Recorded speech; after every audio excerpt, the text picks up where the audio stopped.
មកញ៉ាំកាល12ស្មើបិទសូនប្រណហើយយើងទេម្ដង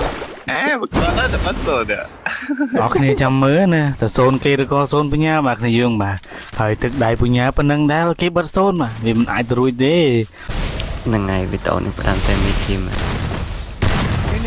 ហើយកុំថាឆ្ងាញ់ខ្ញុំមកកាត់នឹងធ្វើអីណាហ្នឹងហើយតើមីធីមមកកាត់សិនហ្នឹងចាំមានឱកាសសងសិទ្ធបិទសូនមកតែថាអីណាមួយខ្ញុំខានលេងយូរដែរហើយក៏ខានលេងយូរហើយ custom ក៏មិនសូវបានបាញ់ Primera sangre ប្រហែលថ្ងៃមុនហ្នឹងខូចទូរស័ព្ទឡើងខ្លះខែខានបាញ់ហើយ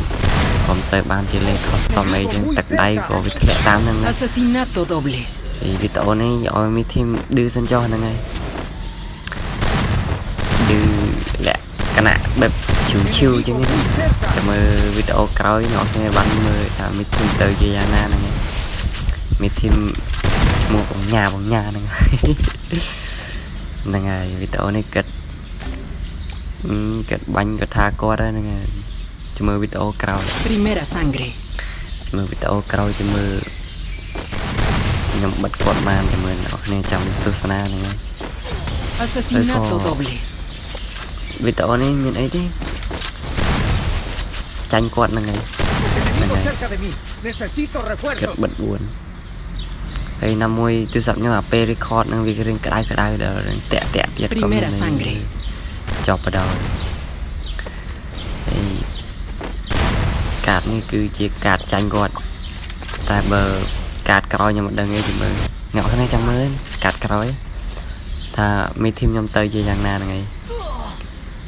តែកន្លែងនេះប្រហែលឈាមក្រៅស្រួលងាប់អត់តែកន្លែងនេះខ្ញុំបាញ់គាត់ងាប់មើលអ្នកគ្នាមើលឡើងតាក់មកក្តៅតែតាហ្នឹងខ្ញុំកោតបាញ់គាត់ងាប់ដែរណាខ្មោចឲ្យកន្លែងនេះ Primera sangre ជីងហើយវីដេអូនេះក៏មានអីទេអ្នកគ្នាមានតែប៉ុណ្ណឹង